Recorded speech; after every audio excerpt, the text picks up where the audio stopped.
Hey everybody, 2022 is the 40-year anniversary of the Commodore 64, a computer that was very formative to my childhood and my interest in gaming, and so I thought I would do something special this year. I decided I was going to show you 64 of the Commodore 64 games I played as a kid that I thought would be interesting to share. Narrowing it down to 64 was tough, but my basic criteria was that it had to be games I played when I was young on original hardware and not games I discovered through emulation later. These aren't going to be the best games I played or the worst per se. I just picked games where I thought I would have something unique or interesting to say. 64 divided by 8 is 8, so I'll do 8 videos about 8 games each. Alright, let's get started. Archon. Archon is such a unique game. The first time you look at it, you might think, oh, is this chess? It's not. It's kind of a weird hybrid of action and strategy with a bunch of different elements that come together in a way that's a little hard to describe at first. The players play as either the forces of light or as dark, and their board is made up of a bunch of mythological creatures. You might have noticed the board is 9 by 9, not 8 by 8, and there are 5 little flashing dots in the middle squares. Those are the power points, and whoever controls those squares wins the game. Every one of these icons can be moved along the board a different number of squares at a time. Ground pieces can move horizontally and vertically, but some of them can fly, which means they can move diagonally and jump over other pieces, kind of like a knight in chess. But unlike chess, when you land on another piece, you don't capture it, you initiate a battle. Some characters are more powerful than others, they all have their own unique attack, and the amount of health they have depends on what color square they're on. Light characters are more powerful on white squares, dark characters are more powerful in black squares, and a bunch of the squares cycle through different colors over time, so your unit's health fluctuates, which is a big part of the strategy. On top of that, you can also cast spells. Each player has a spellcaster that uses special one-time abilities to help you out. So you want to protect your spellcaster above all else. If they die, all the spells you had left over go out the window. It may seem complicated, but the game is very easy to understand once you start playing. Play one game and you'll pretty much understand all the basics before the end. It's definitely a good game to play competitively against other players because the AI opponents can be a little on the dumb side, and once you've gotten some practice at the game, you'll find them very easy to defeat. I'd love to be able to play this against other players now and then, but it's hard to find other friends who like playing old Commodore games. Odin. Odin is one of those early top-down shooters, kind of a Space Invaders clone. I don't know what the story behind this one is, as there's no information given to you when you fire it up. Piracy was rampant in the C64 days, so it was common to have lots of discs that each had a bunch of copied games on them, so you wouldn't have the game's actual box or manual. I was a kid, I didn't know what piracy was, I just had these discs. So in any case, I had nothing to go on except loading up the game and just playing it. You seem to be a spaceship, but you're not in space. You're up in the air? There seems to be no base to defend or anything, but it looks like you have to destroy a bunch of asteroids hurling towards the Earth. Like in Space Invaders, you can only move your ship left and right, but there's nothing to hide behind, and these asteroids can change direction, so you don't have much room to dodge. If they pass you, you don't lose or anything, they just wrap around and come back from the top. The asteroids aren't such a big deal, but once you defeat them, you move on to the second wave, which is a bunch of enemy spacecraft that can shoot at you and can move in more directions. What's particularly aggravating is that if you die, the whole stage restarts. Even if you only had one enemy left, you now have to take on the entire wave again.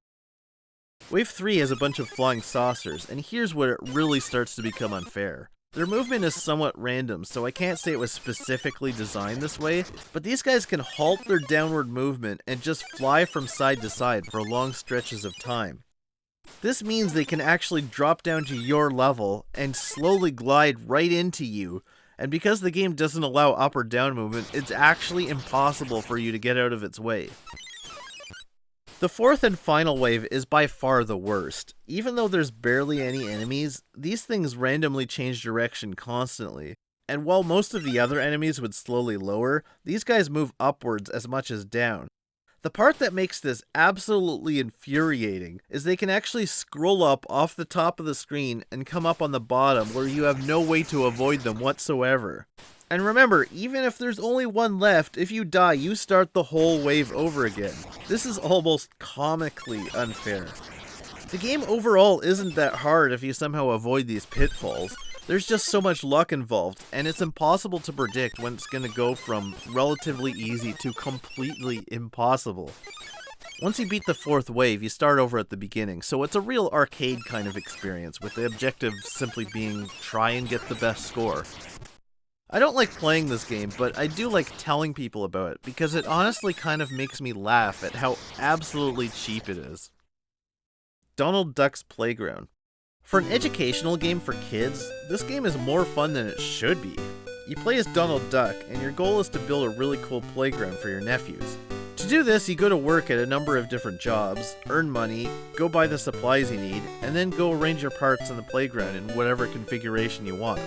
Each job is its own minigame. You can work at a railroad directing trains. Your goal is to make sure the freight arrives at its destination, and you get paid for every successful delivery, so making each one as fast as possible pays out more. There's some fun nods to the Donald Duck world here too, with towns such as Duckburg appearing on the map. There's also a sorting game where you catch fruit and have to place them in the right containers, and if you miss, Donald reacts like this. There's no samples, but the sound he makes when watermelon splatters all over the ground is a fairly good approximation of the noise he might make if this were an actual cartoon. When you buy stuff, the cashier makes you count out your own change, which is great for teaching kids about money, but it's kind of funny. Why am I the one counting the change? That's your job. What, are you just letting Donald go right into your till and trusting him to take exactly the right amount of money? The game has a number of great little touches, like just the fact that Donald stops to look both ways before he crosses the street, and that every time you go to the playground to play, it randomly changes the color of your clothes to represent Huey, Dewey, or Louie.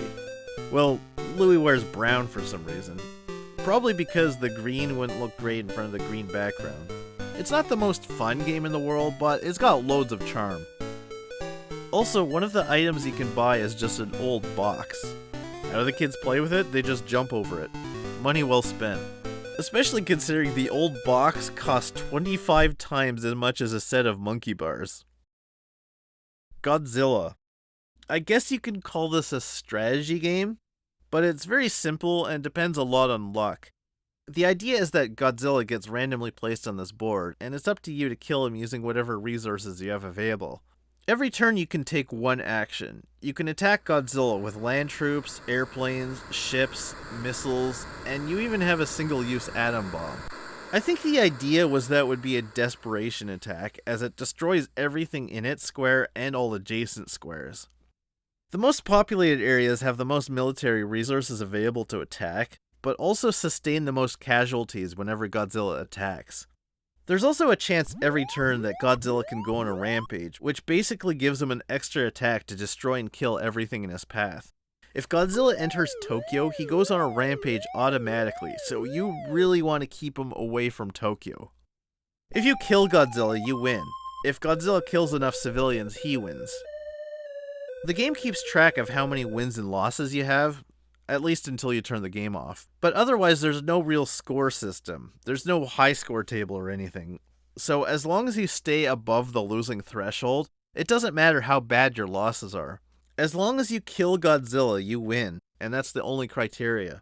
So basically the best strategy is to nuke him while he's far from Tokyo, preferably out here in the middle of the sea. A nuke isn't enough to kill him right off the bat, but it's usually pretty easy to finish him off from there. If you nuke him every time, you're pretty much guaranteed to win unless he starts near Tokyo, in which case you just have to try different tactics and hope for the best. Like I said, it depends a lot on luck. Infiltrator. Here's a game where having a manual is an absolute must.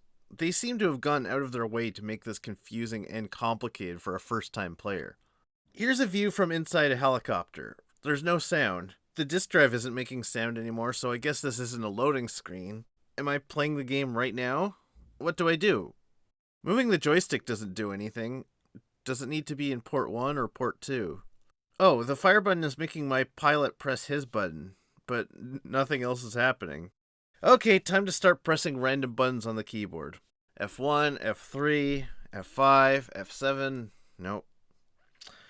1, 2, 3, 4, 5, 6, 7, 8, 9, 0, plus, minus, pound, Q, W, E, R, T, Y, U, I, O, P, @ symbol, asterisk, up arrow. Nothing is doing it. Oh, I just heard a ding noise when I pressed B. Of course it would be a button at the very bottom of the keyboard. Whatever. Okay, so B did something. What did it do? Still nothing is happening. I heard something. I did hear something, right? Do I press B again? That didn't do anything. Okay, I'll just keep going through buttons. Okay, so S does something. It didn't do anything when I pressed it before. Only after I pressed B. Okay, so now my helicopter is on? More buttons. I'm hearing a bunch of beeping sounds, but I don't know what anything is doing. Okay, the I button did something. It sounds like the engine is on, so I can... Oh. My helicopter just crashed. Game over. Okay, let's try this again. What was the first letter? B. Right. Then S. Then I.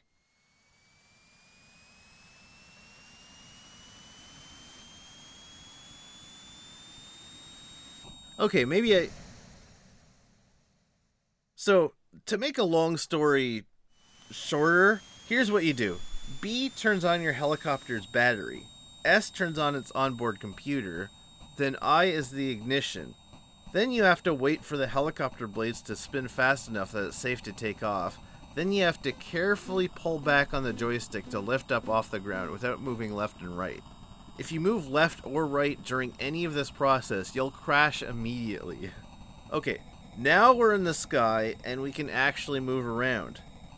I have no idea how to navigate or what our objective is, but we're flying. Oh, someone else is in the air with us. I guess it's a bad guy? They sent me a message. Is there a way to answer? Or is it just flavor text? I don't know. Okay, now they're mad I didn't answer their message.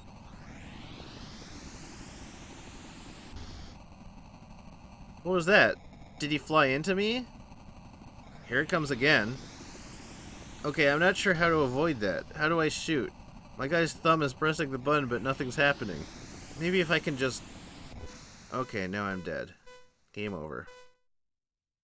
If you actually do get your hands on a manual, which I actually did get my hands on as a kid, because apparently whoever gave us this game gave us a big bulky binder with photocopied pages of the manual.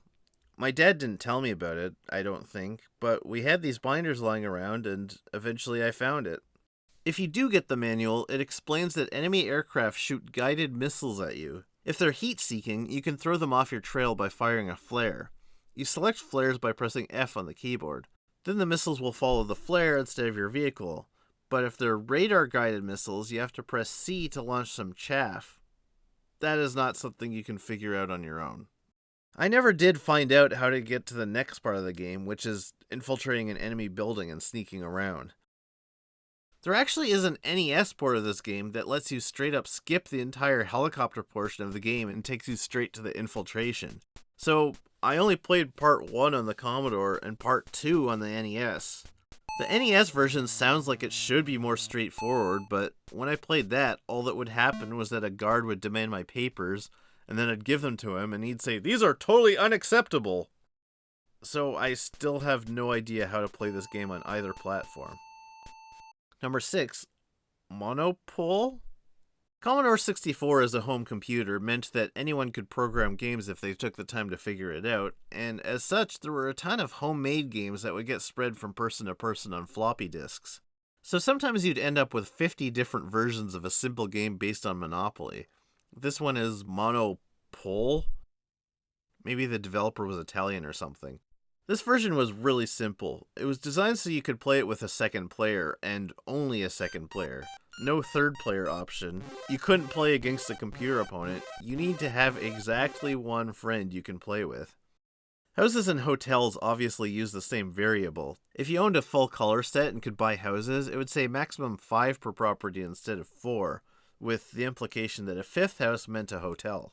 You just have to understand that's what the game means and buy them accordingly. Anyway, I was messing around with this game by myself like I usually did one day, and then I noticed something. It says maximum number of houses, but it doesn't say minimum. Did the programmer account for that?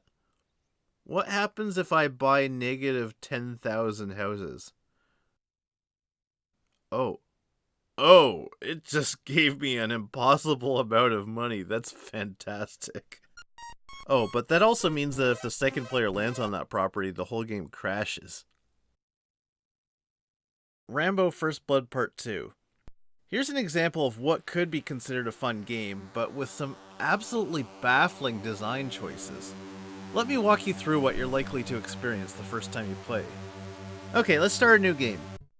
Oh, it wants me to enter my name. Okay. I can't type my name in. I need to use the joystick to pick each individual letter. Not from a grid, though. It has to be in one long linear circle. It's not just asking for initials. I can put a whole name in here. Cool. Okay, we're ready to start. Okay, some stuff is happening here. Not sure what my goal here is. Game over. I barely did anything. What happened? Okay, let's try again. Oh, I have to put my name in again. Okay, let's do this. Okay, the game started. I guess I'm throwing knives at these soldiers. They die when I touch them too, but they deal massive damage, so I guess I should avoid touching them. Is there any way to regain health? Game over. This game's tough. Okay, I'll try No, I don't want to spend 6 minutes putting my name in again. Okay, after the 6th or 7th time, I'm starting to get the hang of this. I found a machine gun, so that helps. And check this out, I can press spacebar to switch weapons, and I can fire explosive arrows. They're not only deadly, they also allow me to blow up obstacles. That's cool. Oh nice, I got a high score. Oh, except I didn't put my name in this time, and so now my high score is written as unknown. So yeah, here's the big problem. Why do they make you put your name in at the beginning? This game is so difficult right off the bat that you're going to be starting over a lot, and having to put your name in before you play every single time is a horrible, horrible idea. Why doesn't it just do what every other game does and ask for your name at the end when you actually get on the high score table? Then you can decide, oh, my high score was barely anything, I don't care if it's on there, or, hey, I did really well, I would happily put my name on this wall. It's also funny that the high score table can hold up to 100 names. So every time you do marginally better than last time, your name is going to be plastered all over this giant table. Your brother wants to play? Hey, he got on the chart at number 94, right after the 17 consecutive entries of your name. Why does it have a high score table this big? Especially since the game doesn't save your high scores to disk, so every time you turn off the game, the high scores are reset again. It's not an adaptation of an arcade game, so I don't know why you can't use the keyboard to type your name or save it for later. I thought that being able to put a full name in rather than just 3 letters like most games was a good thing, but when you have to do it at the beginning of every play session and type it in with a joystick, it's actually a detriment. One thing that's kind of funny is that the music always made me think of The Good, the Bad, and the Ugly.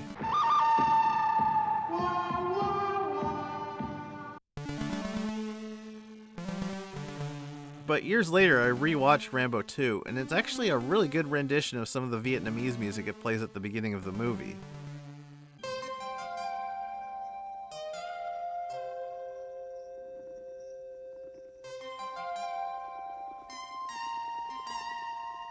It turns out the music for the game was composed by Martin Galway, who is one of my absolute favorites. So even if I don't enjoy playing it much, it's good to listen to.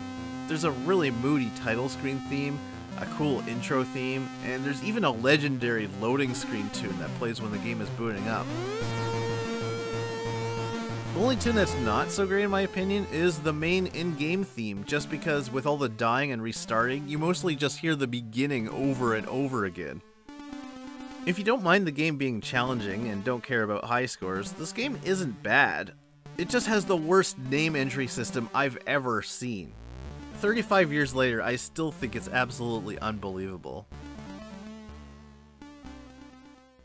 Archon II, Adept. They made a sequel to Archon. This one is even more unique and more complex, and they might have gone a little overboard. It's still a good game, but it's not quite as solid as the first one, and it's a fair bit more confusing for first-timers. This time around, instead of light and dark, you play as the forces of order and chaos. And instead of a checkerboard, this game is 4 elemental planes. And this time the power points move. You cast spells like in the first game, but casting spells uses mana, which you can gain by standing on power points.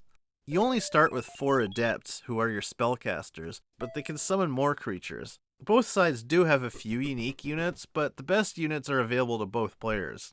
They all have really interesting attacks too, compared to the first game where all the attacks follow the basic mechanic. When you hit your opponent with a weapon, you damage them until they run out of health. Here you have sirens who continually drain their opponent's health when they sing. You have these juggernauts who move and sound kind of like trucks, and their attack is to launch themselves like a projectile. You have gorgons who, like the creatures of myth, turn enemies to stone by looking at them. This is represented with a sort of eye beam. What makes this mechanic so unique is that you have to hit them with the eye beam a certain number of times to kill them, but the health bar doesn't actually go down. So if your gorgon loses before you get the last hit, none of the attacks have done any lasting damage. It's really an all or nothing kind of unit. You also have a Chimera, which has 3 different attacks that follow a cycle. And finally, the Wraith. The Wraith is invisible and has a close range attack that drains enemy health and adds it to its own. The Wraith is kind of my favorite. It can be very fun in certain circumstances. However, there are some major problems. First of all, if you play against a computer opponent, the developers didn't program any sort of mechanic for them to not see you. The AI always knows exactly where you are at any time, so being invisible is not an advantage at all. The developers threw you a bit of a bone by making your character appear in dark gray when playing a single player game, so you can at least see where your Wraith is, but it also means the entire invisibility mechanic is worthless, and that's the whole thing that makes them fun. The second major problem is that since Wraiths don't just hurt the opponent but steal their health, a Wraith versus Wraith battle can go on forever, since their health just keeps going back and forth between the two. In all 3 game modes, this is a problem. Number 1, a 2-player game, you can spend a ridiculous amount of time trying to hide, attack, and hide again. Since you're invisible except when attacking, you don't always know where you are, so it makes it very hard to attack strategically, and even if you do manage a perfect hit and run, your opponent can attack while you're attacking and steal back almost all of the health you just took from them. It can be maddening. Number 2, a single-player game. You know where you are, and the AI knows where you are.